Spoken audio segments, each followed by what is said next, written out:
Hello दोस्तों, कैसे हैं आप लोग। उम्मीद है आप लोग बहुत अच्छे होंगे और आप लोग की पढ़ाई बहुत शानदार तरीके से चल रही होगी। तो आज हम लोग बात करने वाले हैं इस वीडियो में प्राचीन भारतीय इतिहास के अध्ययन के स्रोत।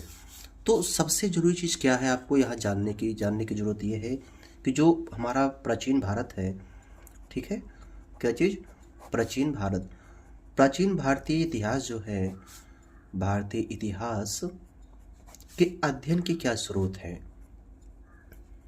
अध्ययन के क्या स्रोत हैं। सबसे ज़रूरी चीज़ है, ये आपको पता होना चाहिए। तो प्राचीन भारत के इतिहास में अध्ययन के स्रोतों की अगर हम लोग बात करते हैं तो हम लोग ये समझेंगे कि हम लोग किन किन चीज़ों से भारतीय इतिहास को समझ पाते हैं। तो अगर हम लोग पहले इसमें पॉइंट की बात करते हैं तो पहला पॉइंट हमारा आता है पुरातात्विक स्रोत आता है। पुरातात्विक स्रोत, पुरातात्विक स्रोत के अंदर हम लोग पढ़ते हैं, इसमें आपका आएगा, इसमें आपको पढ़ना होगा कुछ महत्वपूर्ण चीज़ें जो आपके परीक्षा में पूछता है, ठीक है। तो पहला हम लोग समझते हैं कि क्या है। तो पहला हमारा है अभिलेख। अभिलेख से हम लोग इतिहास की जानकारी को समझ सकते हैं। स्मारक, स्मारक जो होते हैं पुराने पुराने और जो भवन हैं उससे हम लोग जान सकते हैं। अगला आपका जो है वो सिक्के हैं। सिक्के से हम लोग क्या कर सकते हैं, आप इतिहास के बारे में जानकारी प्राप्त कर सकते हैं। जो मूर्तियाँ होती हैं, मूर्तियों से पता चलता है कि हाँ भाई क्या है, कौन सा इतिहास काल है। चित्रकला और उनके साथ साथ में जो मोहरे होती है, मोहरे, ठीक है। तो इनसे हम लोग पता कर सकते हैं कि कौन सा जो है इतिहास का संबंध किन किन चीज़ों से है। तो ये सारी चीज़ें आपको पता होना चाहिए कि भाई इन सारी चीज़ों से आपको इतिहास की जानकारी मिलती है। दूसरी चीज़ हमारे पास क्या होते हैं, दूसरी चीज़ हमारे पास होते हैं साहित्यिक स्रोत की। तो साहित्यिक स्रोत में हम लोग क्या समझते हैं, साहित्यिक स्रोत से भी इतिहास की जानकारी हमको मिलती है, इससे भी इतिहास की जानकारी मिलती है। अब इसको हम लोग दो पार्टों में डिवाइड करके रखते हैं।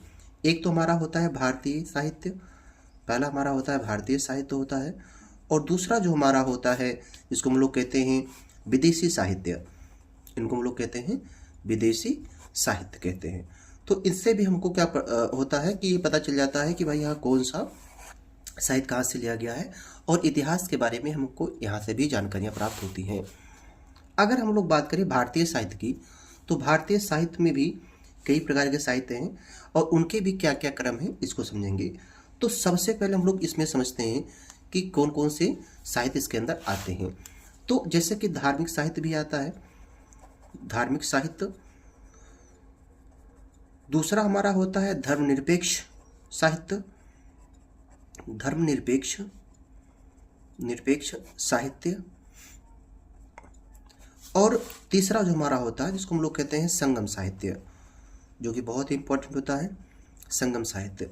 तो इनसे ही पता चल जाता है कि हाँ भाई कि कौन सा साहित्य किस विषय से संबंधित है, किस धर्म से संबंधित है और किस प्रकार से संबंधित है। धार्मिक साहित्य की अगर हम लोग बात करते हैं तो धार्मिक साहित्य के अंदर भी हमें ये चीज़ देखने को मिलता है कि किस किस धर्म की बात होती है।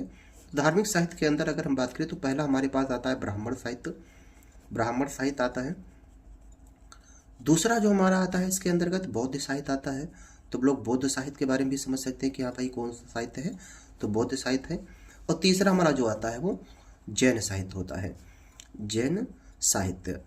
तो आप इनके ब्राह्मण साहित्य और बौद्ध साहित्य और जैन साहित्य से भी इतिहास के बारे में जानकारी प्राप्त कर सकते हैं। धर्मनिरपेक्ष साहित्य की अगर हम बात करेंगे तो उसमें हम अभी आगे चर्चा करते हैं। इसके बाद हमारे पास आता है संगम साहित्य, इसकी भी बात करेंगे। और विदेश साहित्य की बात करते हैं तो विदेशी साहित्य में भी आपको देखने को मिलते हैं तीन चीज़ें। पहला जो होता है यूनानी, या जो यूनान के लेखक हैं, यूनान के और रोम के लेखक, यूनान और रोम के लेखक लेखक होते हैं, ठीक है, इनके बारे में। दूसरा हमारा जो होता है, दूसरा हमारा जिसे हम लोग कहते हैं चीनी लेखक जो हैं, चीनी लेखक, इनके बारे में जानकारी मिलती है। और जो हमारा तीसरा है ये अरबी लेखक हैं, ठीक है। तो अरबी लेखकों से भी जानकारी मिलती है कि हाँ हमारे इतिहास किस प्रकार से रहे हैं। तो हम लोग आगे बात करते हैं, तो हम लोग बात करते हैं कि भाई जो धार्मिक साहित्य हैं जिनमें सबसे पहले आता है ब्राह्मण साहित्य, ठीक है। तो धार्मिक साहित्य में सबसे पहले क्या आएगा, ब्राह्मण साहित्य आता है। अच्छा, ब्राह्मण साहित्य में क्या क्या चीज़ें हैं इसको भी समझ लेते हैं। ब्राह्मण साहित्य में क्या क्या चीज़ें आती हैं, आपको ये समझना जरूरी है। सबसे इम्पोर्टेंट और सबसे जो है कठिन जिसको हम लोग कहते हैं, लेकिन वो कठिन होता नहीं है, ये कठिन लोग बना देते हैं, वो कठिन होता नहीं है। ठीक है, तो ब्राह्मण साहित्य में हम सबसे पहले समझते हैं कि हमारे पास वेद हैं। ठीक है, ब्राह्मण साहित्य में सबसे पहले आपको पता होना चाहिए वेद। ठीक है, तो ये हमारे पास वेद होते हैं। ठीक है, जो कि सबसे महत्वपूर्ण साहित्य होता है वेद। आपको पता है कि वेदों की संख्या 4 है और वेदों की संख्या 4 मानी गई है, जिसमें सबसे ऊपर देखा जाता है ऋग्वेद को। ऋग्वेद सबसे प्राचीन वेद होता है। उसके बाद आता है यजुर्वेद, यजुर्वेद जो होता है यजुर्वेद, और तीसरा जो हमारे पास होता है वो सामवेद होता है, सामवेद। चौथा जो हमारे पास होता है वो होता है अर्थर्ववेद होता है, अर्थर्ववेद होता है। ठीक है, इसी के बाद हमारे क्रम में आते हैं नेक्स्ट, जिसको हम लोग कहते हैं ब्राह्मण ग्रंथ कहते हैं, ब्राह्मण ग्रंथ। ठीक है, ब्राह्मण ग्रंथ की अगर हम लोग बात करते हैं तो इनमें भी हम लोग देखते हैं तो सबसे इंपॉर्टेंट हमारे पास रहता है ऐतरेय, ऐतरेय ग्रंथ होती हैं। दूसरा जो हमारा होता है इस क्रम में जिसको कहते हैं कौशितकी, कौशितकी होती है। और तीसरा जो हमारे पास सबसे इंपॉर्टेंट होता है वो गोपथ होता है। ठीक है, और भी सारे कई ग्रंथ हैं, लेकिन जो इंपॉर्टेंट है हम उसकी चर्चा करते हैं। इसके बाद हमारे पास आते हैं अरण्यक होते हैं, अरण्यक। ठीक है, अरण्यक के अंदर का अगर हम लोग बात करें तो इसमें सबसे महत्वपूर्ण भूमिका निभाने वाली होती है उसको कहते हैं तैत्तिरीय। ठीक है, तैत्तिरीय ग्रंथ होती हैं। उसके बाद आपका आता है मैत्रायण, मैत्रायणी, और उसके बाद आपके पास आता है ऐतरेय आदि। ठीक है, तो इसको ध्यान रखना है आपको, ये ग्रंथ भी इसके अंदर आते हैं। इसी के अंदर ब्राह्मण ग्रंथ के अंदर भी हमारे पास एक आता है उपनिषद। ठीक है, क्या कहते हैं इसको, उपनिषद होता है, उपनिषद। ये आपको ध्यान रखना है। उपनिषद जो है उसमें हम लोग पढ़ते हैं छांदोग्य को, छांदोग्य उपनिषद होता है। दूसरा जो हमारा होता है वो कंठ होता है। तीसरा हमारे पास होता है वो बृहद रणायक होता है। ठीक है, इसके बाद होता है वेदांग, वेदांग होते हैं। वेदांगों की अगर हम लोग बात करते हैं तो इसमें सबसे पहले आपके आता है शिक्षा आती है, ध्यान रखना है, बहुत ही इंपॉर्टेंट है। उसके बाद आता है हमारे पास कल्प, उसके बाद आता है व्याकरण, वेदांग के अंग है। उसके बाद आपका आता है निरुक्त, निरुक्त आता है। उसके बाद बात करें छंद, उसके बाद हम लोग बात करते हैं तो ज्योतिषी, जो कि आजकल बहुत ही ज़्यादा ट्रेंड पे चलता है। ठीक है, अगर वेदों की बात करें तो वेदों में भी हमारे उपवेद हैं, हम लोग उपवेद कहते हैं। ठीक है, उपवेदों के सबसे पहले क्रम में आता है आयुर्वेद, आयुर्वेद आता है। उसके बाद हमारे पास आता है धनुर्वेद, धनुर्वेद आता है। उसके बाद आता है गंधर्ववेद, गंधर्ववेद आता है। उसके बाद आता है हमारे पास शिल्प वेद आता है, शिल्प वेद आता है। ठीक है, उसके बाद अगर हम जो है षट दर्शन की बात करते हैं तो षट दर्शन हमारे पास, इससे भी इतिहास की जानकारी मिलती है, जो ब्राह्मण साहित्य के अंदर आता है, जिनमें सबसे खास माना जाता है सांख्य को, और उसके बाद माना जाता है योग, जो कि पतंजलि से संबंधित होता है, न्याय होता है, वैशेषिक होता है, वैशेषिक। ठीक, उसके बाद आता है पूर्व मीमांसा, पूर्व मीमांसा। उसके बाद आता है उत्तर मीमांसा। ठीक है, ये होता है षड्दर्शन के अंदर। अगर हम महाकाव्य की बात करें तो महाकाव्यों में हमारे पास 2 महाकाव्य आते हैं। पहला हमारे पास आता है रामायण, रामायण जो है ये सबसे पुराना महाकाव्य है। दूसरा हमारे पास आता है महाभारत, जो कि महाकाव्य है, महाभारत ये महाकाव्य है। अगर हम लोग पुराण की बात करते हैं, अगर हम लोग पुराण की बात करते हैं तो पुराण भी हमारे पास हैं, जैसे कि आता है विष्णु पुराण, विष्णु पुराण आता है। ठीक है, उसके बाद आता है भागवत पुराण, भागवत पुराण आता है।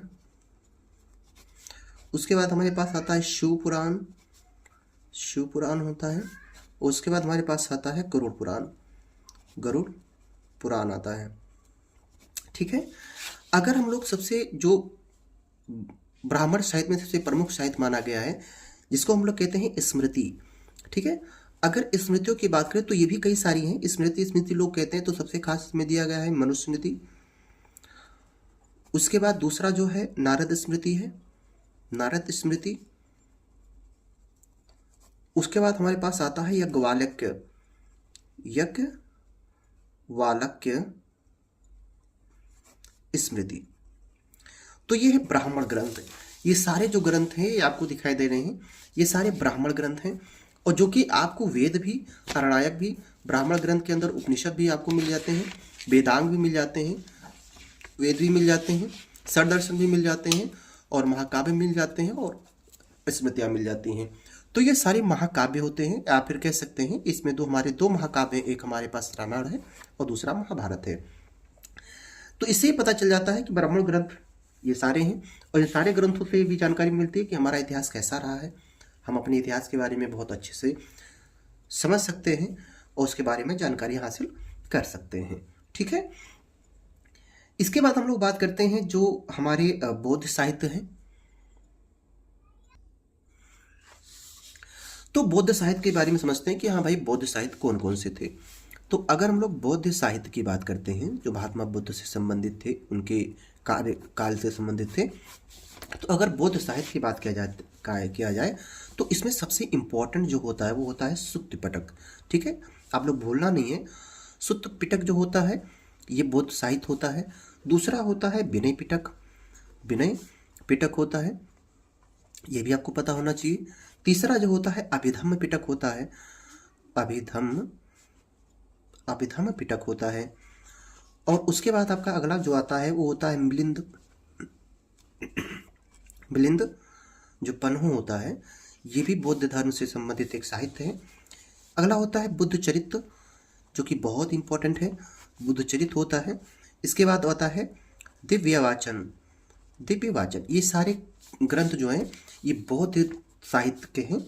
इसके बाद हमारे पास अगला आता है जैन साहित्य से संबंधित, जैन साहित्य जैन धर्म से संबंधित होता है। इसके अंदर कौन कौन से साहित्य आते हैं, तो इसमें सबसे इंपॉर्टेंट जो रखा गया है वो है परिशिष्ट प्रवर्तन, जिसको हम लोग करते हैं परिशिष्ट पर्वन। और उसके बाद अगला आता है भद्रबाहु चरित्र। इसके बाद जो हमारे पास अगला आता है इसको कहते हैं भगवती सूत्र कहते हैं, भगवती सूत्र होता है। और अगला हमारे पास होता है वो कल्प सूत्र होता है। तो ध्यान रखना, कल्प सूत्र जो होता है ये जैन साहित्य से संबंधित होता है। तो ये दो है हमारे पास जो ब्राह्मण ग्रंथ, उसके बाद बौद्ध साहित्य और जैन साहित्य से संबंधित होते हैं, या ब्राह्मण साहित्य, बौद्ध साहित्य और जैन साहित्य। ये तीनों साहित्य ऐसे हैं जो हम लोग समझते हैं कि हाँ भाई ये धार्मिक साहित्य के अंतर्गत माने जाते हैं। अगर कुछ धर्मनिरपेक्ष साहित्य की बात किया जाए तो धर्मनिरपेक्ष साहित्य भी है, धर्मनिरपेक्ष साहित्य है। तो इनकी संख्या तो कई है, लेकिन हम सबसे इम्पोर्टेंट की बात करते हैं। ठीक है, जिसमें हम लोग पहला समझेंगे, इसमें पहला समझते हैं जिसमें कौटिल्य का अर्थशास्त्र आता है, कौटिल्य का अर्थशास्त्र आता है, कौटिल्य का अर्थशास्त्र आता है। दूसरा जो है कल्हड़ की राज तरंगिणी है, कल्हड़ की जो राज तरंगिणी। उसके बाद जो हमारे पास सबसे इंपॉर्टेंट है वो पाणिनि की अष्टाध्यायी है, अष्टाध्यायी।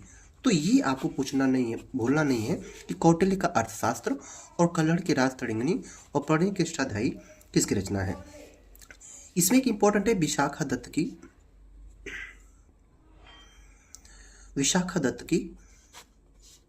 की दो मुद्रा राक्षस है। ठीक है, मुद्रा राक्षस ये भी क्या है, बहुत इंपॉर्टेंट साहित्य है। इसमें सबसे इंपॉर्टेंट ये भी समझना है कालिदास का अभिज्ञान शाकुंतलम, ध्यान रखना है। कालिदास की प्रमुख रचना है, कालिदास की जो आपके पास है शाकुंतलम। ठीक है, क्या कहते हैं, अभिज्ञान शाकुंतलम। ठीक है, शाकुंतलम ये इंपॉर्टेंट है, शाकुंतलम भी आता है, ध्यान रखना है। मालविका अग्निमित्रम इन्हीं की रचना है। ठीक है, कौन सा है, मालविका अग्निमित्रम। और इन्हीं की एक इंपॉर्टेंट रचना है जिसको हम लोग कहते हैं रघुवंश, ये कालिदास जी की ही है, जो कहते हैं रघुवंश कहते हैं। और सबसे इम्पोर्टेंट रचना एक और है जिसको कहते हैं मेघदूत। मेघदूत ये बहुत प्रसिद्ध रचनाएं हैं, तो ये आपको भूलना नहीं है बिल्कुल। एक सबसे और इम्पोर्टेंट है बाणभट्ट की, बाणभट्ट की जो हर्षचरित है, हर्षचरित। उसके बाद जो कादम्बरी है, कादम्बरी ये। तो बाणभट्ट की हर्षचरित्र और कालिदास की जो रघुवंश या मेघदूत, अभिज्ञान शकुंतलम, और जो है मालविका अग्निमित्रम, विशाखा दत्त की जो रचना है वो मुद्रा राक्षस है, आपको भूलना नहीं है। पढ़नी की जो अष्टाध्यायी है, कल्हड़ की जो राजतरंगिणी है, और कौटिल्य का जो अर्थशास्त्र है, ये सारे धर्मनिरपेक्ष शास्त्र माने गए हैं। इसी के क्रम में अगर हम लोग आगे देखते हैं तो संगम साहित्य आता है। संगम साहित्य जो कि परीक्षा में बहुत पूछता है। संगम साहित्य की अगर हम लोग बात करते हैं तो इसमें सबसे पहले आता है तिरुकुरल, ठीक है, तिरुकुरल आता है। तिरुकुरल जो होता है संगम साहित्य से संबंधित होता है। इसके बाद जो आता है मणिमेखले, ये भी संगम साहित्य से संबंधित होता है। और जीवक चिंतामणि ये भी संगम साहित्य से ही संबंधित होता है। और एक सबसे खास दो बहुत ज़्यादा पूछता है, ये आपको पता होना चाहिए, जिसको कहते हैं शिल्पादिकरम, ठीक है,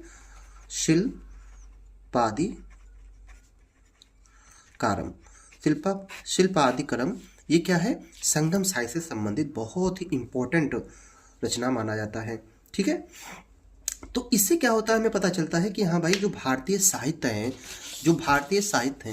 तो भारतीय साहित्य से हमें पता ये चल जाता है कि हाँ कौन सी रचना कहाँ से ली गई है, उससे इतिहास का क्या संबंध है।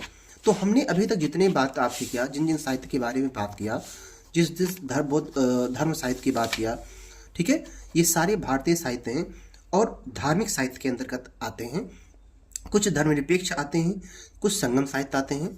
तो इससे भारतीय साहित्य के बारे में जानकारी मिलती है और उसके साथ साथ में भारतीय इतिहास के बारे में भी जानकारी मिलती है।